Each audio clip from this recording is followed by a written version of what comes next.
To many parents and of course the learners, it has been a countdown from October, when His Excellency mentioned that we'll have schools reopened come January. Many parents have been waiting for this equally as students. Now today is the D-Day. The long-awaited 10th of January has finally arrived, and it has been a beehive of activities in schools as they're preparing to just to receive the students after a long time. Some schools for 2 good years, say that is the pre-primary, have not been in business, and now today is the day. Joining me on set to discuss this is the spokesperson of the Ministry of Education and Sports, Dr. Dennis Mujimba. Doctor, you're most welcome to our studios this morning. Thank you, Robert. Good morning, and good morning, our viewers. Well, Doctor, very interesting and muchly awaited for is today. But we know, for clarity purposes for many of our parents and the students, that in these 4 districts, that is Kampala, Mpigi, Wakiso, and Mukono, boarding section is opening in a staggered way. If it's a day school, they can open today. But if it has a boarding session, the boarding students or learners are not going to attend school or arrive or report back on the same day. So let's begin by Doctor taking us through this. Which classes are hitting the road today for boarding, which classes are not. But for the other districts in Uganda, school is free opening today. Thank you so much, Robert. To refresh our viewers' memory, for Mpigi and Wakiso districts, today we expect the boarding students of A level, that is senior 5 and senior 6, then the lower primary, P1 to P4. If there are boarding students in those classes, we expect them to report today. Then we expect for tomorrow, Kampala and Mukono to report the A level, senior 5 and senior 6, then P1 to P4, boarding students if there are any. Then on Wednesday, we go back to Mpigi and Wakiso districts. We have O level, senior 1, senior 2, senior 3, and senior 4. Then we have P5, P6, and P7 classes, boarding students. Then the last date for this group of 4 districts is on Thursday the 13th. We have Kampala and Mukono, where we shall also have the boarding students for O level and P5 to P7. Now, Robert, I think the important thing is for our parents and our viewers to appreciate why are we having staggered reopening for these 4 districts. It's mainly because of the nature in which coronavirus spreads. It is spread so fast when we have many people gathered together in a congested manner. So you want to prevent what our scientists usually call super spreading. And because this is the central hub of the country, everyone feeds into the center. If we get a major outbreak within the center, just know it will spread all over the country.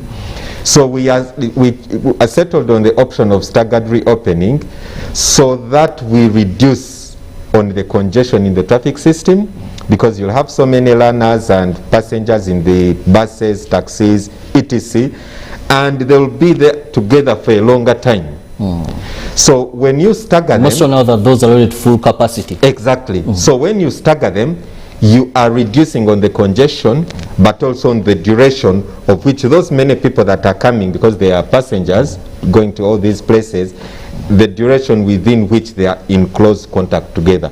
Because it's very difficult right now to observe social distancing in this congestion, that increased traffic congestion on the roads. Yes. So that is something, if our parents and viewers can accept that and appreciate it, then following the reopening calendar will be very easy for them. We just hope they do, because I remember Ministry of Education and Sports came up and emphasized no reporting before 10th. But now, as we speak, a number of schools, students as of yesterday were reporting, Saturday were reporting. I think whenever you have human beings, you always have someone that wants to go behind the rules. But to a large extent, we have had compliance. To a large extent, not 100%, but to a great extent. Now, what we urge Kampala, Mukono, Mpija and Wakiso is for the good of our country and to keep these cases low. Let us adhere to the reopening calendar for the boarding students, because should we make the situation worse, we shall affect the opportunity, this window of opportunity that we've just had of having the schools reopen. And I mean, if everyone around is unwell, then it will trickle down and affect the schools themselves in the long run.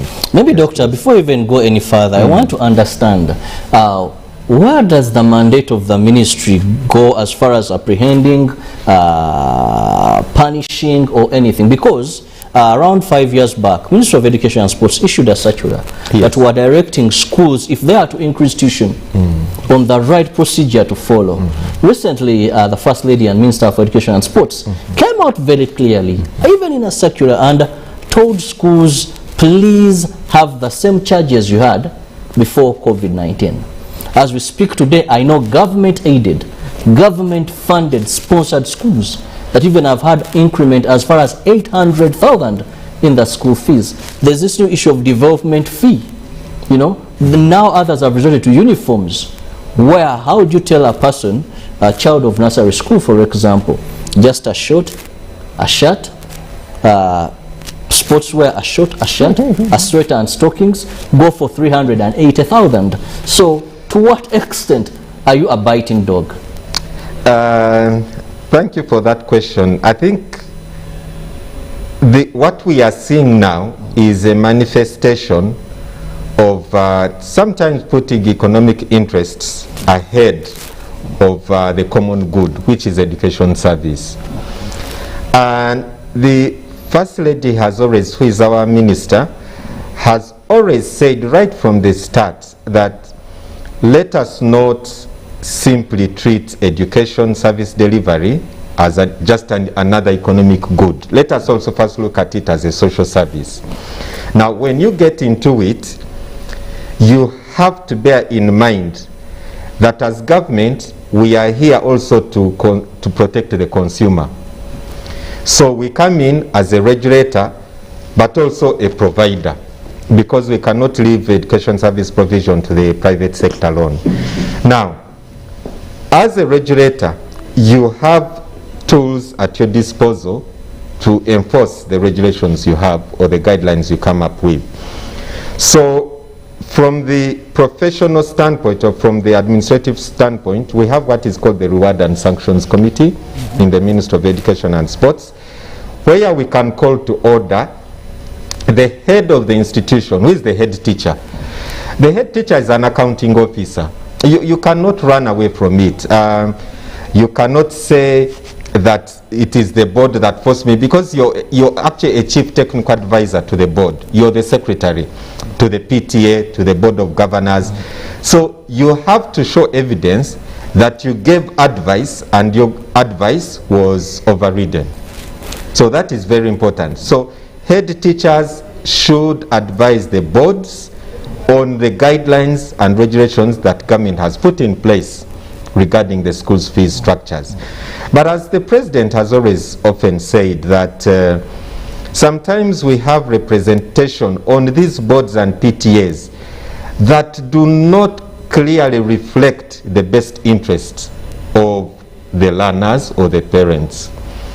And now that becomes a problem, because even if the head teacher recommends and advises, that technical advice can be overridden by the board and PTA. So there is also a provision where the government can actually hold the board or PTA responsible and accountable for flouting government regulations. So all that is at play, and yeah, let's see what government will have to do. But we have the tools to call the boards and head teachers that really flout what government has put in place regarding the school fees. However, it is also understandable that we have all been in hard economic times as parents, as proprietors of these schools. But when it comes to government schools, Robert, the equation, the debate should be different. they receive considerable support from government. So the rationale for hiking fees should be justifiable and should not be arbitrary. So when you find exuberant increments in fees, it defeats all logic. You've heard of 800,000, 500,000. There are some, even where the minister said, do not charge senior threes, because senior threes are the senior twos who had paid. Do not charge them extra fees compared with what they had paid, as long as that student had paid up fully. But we've seen some circulars, we hope it's not true, but we see some circulars of government, from government schools, where they're actually charging senior threes. Yes. Now, there is also those who are trying to beat the system, and we are monitoring all this. We are seeing those who are saying, okay, you're not going to pay to repay the fees that you had already paid for the term, but we have adjusted fees. You're going to pay extra 800,000. Other classes are going to pay 2 million. That is trying to beat the system, and we are looking at that. Then the other issue, we have realized that some schools, by the not all of them, it is a few bad apples that are trying to spoil the broth. We are also seeing some headmasters saying, no, when the minister said no increment in fees, she meant school fees, but building fund, that is development fee. It has become almost all circulars you Robert, get. to make it clear, she is referring to all school charges in this period, and her guidelines were very clear. She's saying the freeze is not permanent. She's saying for this period we are in, let us hold back on charging all these capital fees, etc., until we have transitioned through this tough economic period, and then we can have negotiations later.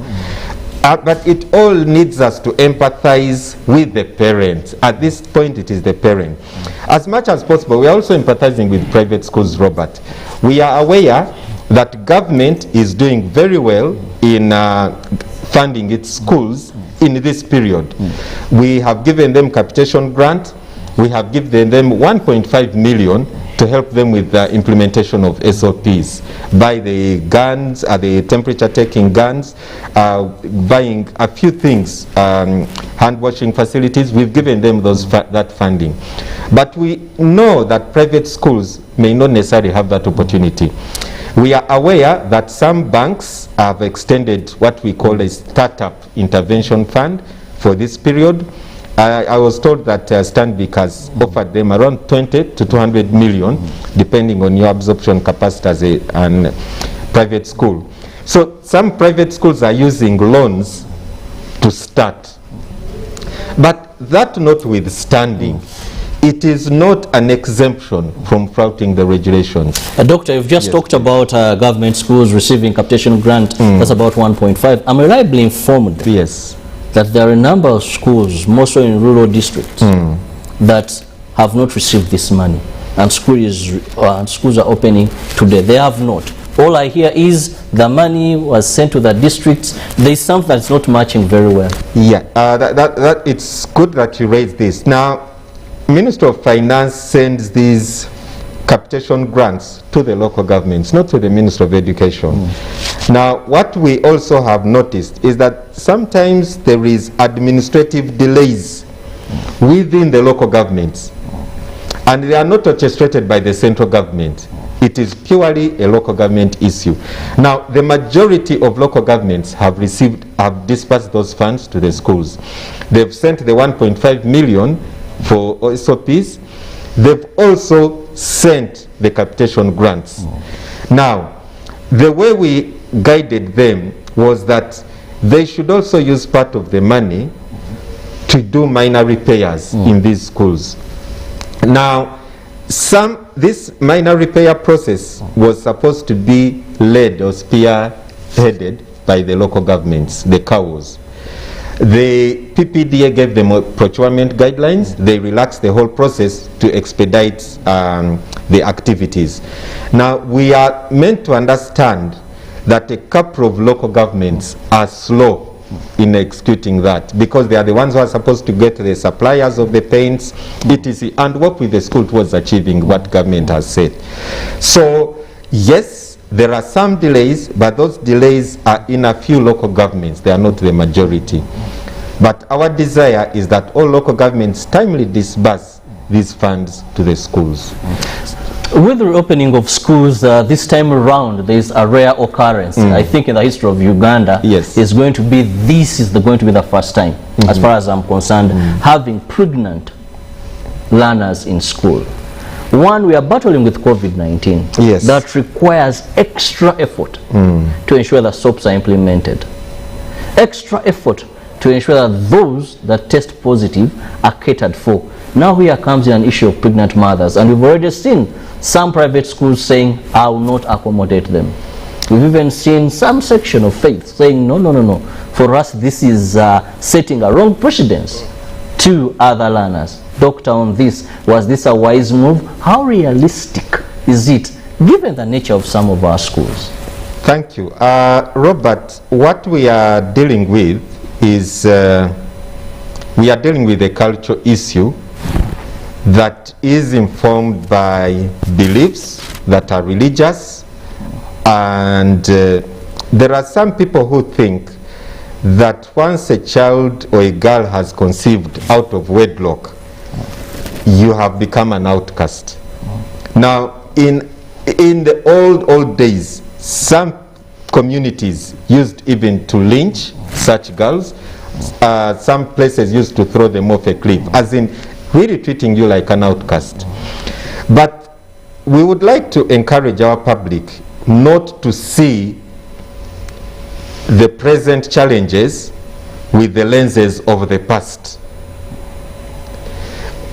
These young girls you're seeing, and we say that they become pregnant, some of them, they've not called it upon themselves. Now, how I wish, Robert, that the public which is throwing stones at these girls who have become pregnant out of school could at least arrest 3 culprits. Have you ever heard of a boy who has been arrested for impregnating a school girl or a man? We rarely hear men or boys being arrested. However, we know that girls become pregnant because of a male. Now, let us have a balanced outcry here. Let us apprehend the culprits as we also support the victims. So as an education sector, as government, in 2019, the minister signed guidelines that allow an opportunity for a girl who has been pregnant and they are in school to rejoin. You can come and study. At the time when you feel that you can no longer push on, go, give birth. After you've given birth, you return when you feel that you're healthy enough. Now, that is not only good for the learner, but it's also good for society. And there is a lot of evidence, empirical evidence, that when you empower a girl with education, the higher the girl goes, the better for society, the better choices a family has to make. So denying a girl further education because they became pregnant somewhere along the way, you're not just destroying an individual, but you're destroying a family, you're destroying a community.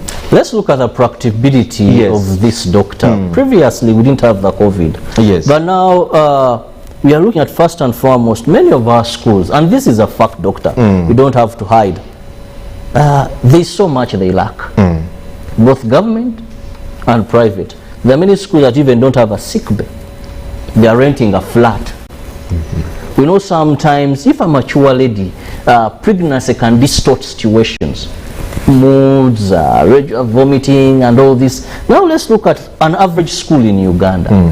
How practical is this teacher going to be able to handle 3, 5, 10 pregnant girls in a classroom with all the complications that come with a pregnancy? Okay, Robert, I think the good thing about reopening today, there is a lot of information that has been going out, anecdotal, that we are going to ascertain. First of all, how many girls have actually become pregnant? Yes, the problem has been magnified by prolonged closure of the classes, However, the problem may not be as out of hand as we may be thinking. Number two, that is why when we are recruiting teachers, we always emphasize that a school should have both females and male teachers. We have also put in place a way of training our schools on being able to support these girls who become pregnant. Now, the challenge will be, if a girl becomes unwell, what do you do? We have health facilities that can be linked to a school. The girl has become pregnant in the first place, has a family they are coming from. So even when we are doing all this as government within our means, we are not taking over the responsibility of the parent or guardian towards their daughter who has become pregnant as a teenager. So we shall have to work together, but the school is not going to necessarily set up a labor suite or set up a maternity ward. No. We shall support the girl who is pregnant as far as learning is concerned. But when it comes to antenatal care and other requirements, it is the responsibility of the parent, of the family, to take up that role. As a Minister of Education, we are not taking on antenatal costs and bills and postnatal care. Yes. Well explained, Doctor. Let's also look at another reality that we believe is going to come in. This is cases of COVID-19 in schools. How you're planning, how the ministry has come up as far as management of these cases. Previously, just to look back at some of the situation we had and learning or picking a leaf from our mistakes, is when we opened, the other time it was the staggered approach of reopening. We saw that many schools concealed. They had COVID-19 cases, they concealed, they didn't open up. Many schools, it was very clear, even the temperature guns we are talking about, didn't have them, that were requirement to test, record temperatures of all these, and even now with this desire to open, because most of our schools education has been commercialized, many are aiming at profits, we do not see drastic measures put in place. Yesterday I toured a few schools, actually even on Saturday, trying to look for vacancies, and I put these questions to them. That supposing a child has symptoms, sign, what do? We send that person back home. Like now even this person leaving school back home, this is transmission. So how have you factored in this as a ministry? Now, thank you. What we have realized with COVID-19, not just for COVID, but when we are managing any disease outbreak, we never tire of sensitizing the public on basic measures of prevention and management of that illness whenever it breaks out. What we have done as a ministry, first of all, is put in place a structure. The structure within which we can have accountability and responsibility for enforcing measures that government has come up with to control or manage disease outbreak in the school. And that structure begins with having a head teacher as the accountable officer in the school to ensure that should there be a disease outbreak or cases suspected of COVID-19, children suspected of COVID-19, whom do you contact? We are not self-containing as a ministry. We work with the Ministry of Health, we are working with the Ministry of Local Government. So we have decided that you have to be able to resource link a school with a health facility. Reach out to the health facility, then they will come and do the testing of the suspected cases. Number two, for a boarding school, we are encouraging designating an isolation facility or room. Instead of sending the children back home or learners, have a sick bay or have a classroom which you've designated as an isolation center so that you manage those cases from there. It is only when they are beyond being managed from home, let me put it this way, then that is when they can be admitted in a health facility. Now, how do you sustain such knowledge? It is continuous education and training of our schools about the SOPs and the support that government is available for giving. However, let us not forget the basic prevention methods we have at our disposal. Wearing of face masks and washing hands regularly in our schools is very paramount. Vaccination for the eligible age groups, teachers, non-teaching staff, and all our learners who are 18 years and above. So that if you're vaccinated, we know that when you get COVID, it is not the severe forms of COVID that you're going to be getting. Exactly. And then also those who are vaccinated have a lesser probability or chance of infecting others.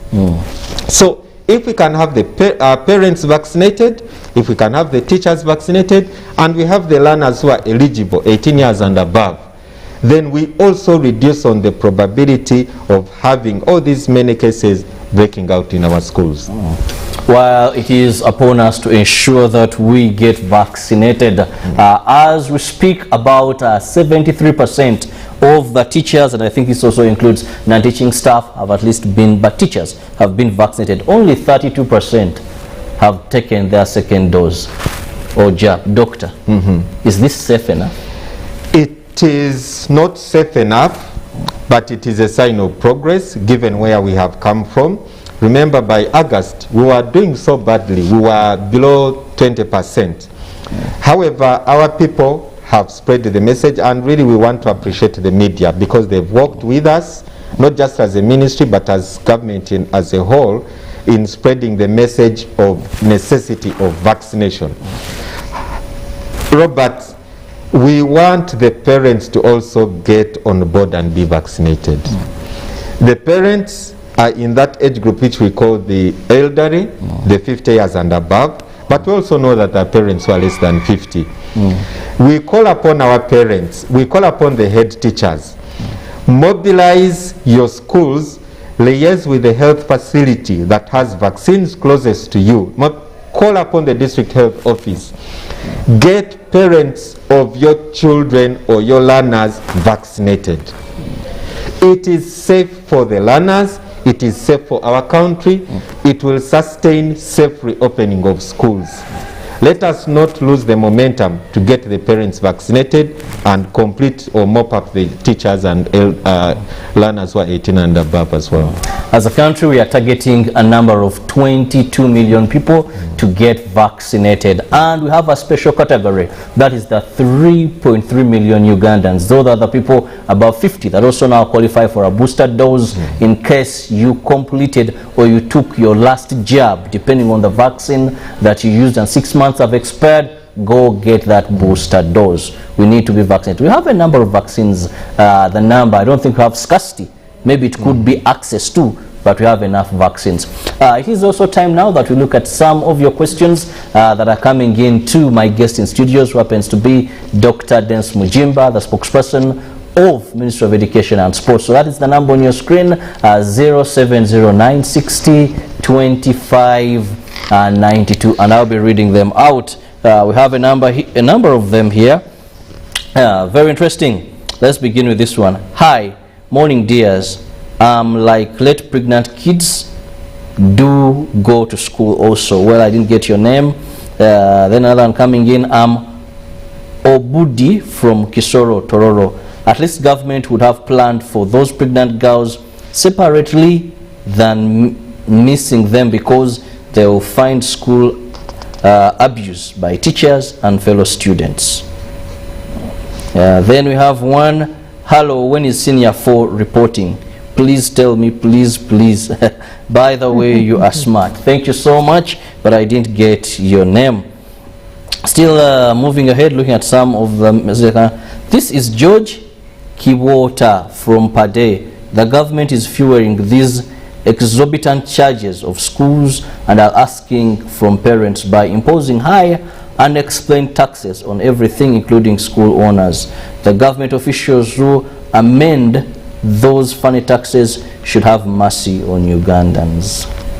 I'll pick another one. Good morning, UBC GMU. Wawire is my name. For me, pregnant girls shouldn't be allowed in school because they have parents stroke guideline, that is guardians, who give them directions. Thus, the issue of being out of school cannot be an excuse. A rule is a rule. Whether you are ignoring or not, you just have to face the consequences. Okay, for now, let's have those, and I'll be reading more as they come in. Yes, Doctor. Thank you. Now, the issue of Why don't you separate pregnant girls from the rest? It is an issue of avoiding stigma. And it's the same thing, by the way, like when COVID had begun, you know, it was almost like leprosy. If anyone heard that you had COVID, they would run away from you like you. In Chenga, there was a young man that was beaten up to now. His nervous system was damaged. So the one way of creating stigma is by trying to isolate victims of a social issue. Getting pregnant is not a health issue. The cause of these pregnancies is a social one. Now, we cannot promote stigmatization as government of our citizens by saying that we isolate them from the rest. The best way to offer them counseling and restore them earlier on is by keeping them in the mainstream of the education system within our means. Now, there is someone who also said we should not even have brought these girls to school. As I said earlier, you have more disadvantages of keeping a girl out of school. Okay? Because they can return after giving birth. My friend, you're talking of more than a year, and a lot can happen. What we have seen, I used to work in the NGO sector. You end up having communities, our families negotiate for actually early marriage of these girls. So instead of preventing a problem, you're actually going to power more fuel on it. So let us have these girls to school. I think, Robert, I don't just think, but I truly believe every human being deserves a second chance. Even the worst of criminals deserves a second chance. So this social issue of someone becoming pregnant, and by the some of them it's not by choice. Some of them are actually defiled in their homes. Now you don't. And even medically, when we talk about choice, one would say she wasn't raped, but they are still below the age of consent. They are still below the age of consent. They are taken advantage of. Now, we cannot also blame the parents so much. Robert, you and I, you have a spouse, I have a spouse. We leave home, we go to work. Now, we need to understand the context of our society, that we still have a predominantly majority of our parents would go and work and leave us at home with a maid, and sometimes that maid would be a child as well. So you cannot blame society for the vices that emerge. Let us not point fingers on who is to blame, but let us see how we can work together, especially supporting government to restore these girls. Doctor, in the interest of time, the last one, senior for reporting date. Senior for reporting date, as I last round said, for all level Mpija and Wakiso, it is starting on 12th of January, which will be a Wednesday. That is Mpija and Wakiso boarding students. And then for all level for Kampala and Mukono, it is 13th of January, which will be a Thursday. And then the last question that we had is, government is fearing hike of fees because of taxes. We need taxes, by the way. The taxes are the ones that pay for the capitation grant we are talking about. Taxes are the ones that pay our teachers. Taxes are the ones that make the schools operate, the government schools. So we need them. It is not because of taxes that schools are hiking fees. Thank you. Then also, finally, on the issue that I want you to clarify on is this automatic promotion. Call it automatic promotion. Students are going back. Some do not know which classes. I was speaking to one. Like, so you're going back, you've been home for 2 years. Which class are you going to? I'll know when I report back. That's the parent, okay, which, we got fees. Even some of the schools are not sure about this, so we will see when you get there, they ask you about that summer. Okay, this one now goes to this now, this one retains. So what is that? Where is uniformity? Good enough, Robert. We have sent out very clear guidelines to schools. We have said that any child who is 6 years and above is eligible for joining P1, irrespective of whether they studied kindergarten or not. Number 2, all P1 students or pupils of 2020 will automatically progress to P2. Then P2 progresses to P3, P3 to P4. P4 had already been promoted to P5. So that is how we are going to progress. And because these guidelines are in place, if a parent doesn't know which class their child is going to join, let them ask the class teacher. Okay? But there is no repeating. Thank you. Thank you, Doctor. And in the interest of time, may I have your final remarks to the parents, to the students, and of course the teachers as well that are going to be handling this complicated lot of students that are returning now? We do thank God that this day has come. We've all been waiting for it. Now it is here. Let us return our learners back to school in a safe way. As a parent, do your responsibility of educating your young one about COVID-19. It is still present. Number two, give them enough masks to wear at school. If they are boarding students, if they are commuting, ensure that they have a mask. At the school, a teacher, head teacher, ensure that our learners wear these masks religiously. A head teacher, ensure that your teachers and staff are vaccinated. Those who are not vaccinated, liaise with the district health office, get them vaccinated. Also our learners who are 18 years and above. Wakiso, Mpigi, Mukono, Kampala, we beseech you, respect the staggered calendar that the ministry has pronounced so that we avoid a super spread event. That said, we know that a horse is prepared for battle, but victory belongs to God. But we know that that God we serve has given this country victory. The reopening of schools will be safe. Well, thank you so much, Dr. Dennis Mujimba. That is the spokesperson of the Ministry of Education and Sports. It is the long-awaited for reopening of schools. Let's ensure that we limit the spread of COVID-19 by perfecting the standard operating procedures. And for the teachers, let's have the vaccination being done. For those 50 and above, you're going to welcome back this student, Zabazukuru, that excitement. Please ensure you're vaccinated, you have your booster doses, because what happened the previous times is these children acted as vectors that brought COVID to this elderly, and we saw massive death. We do not want a repeat of this, so let's all embrace vaccination. Have a lovely day. God bless you. See you tomorrow, same time, by the grace of the Lord. Good day.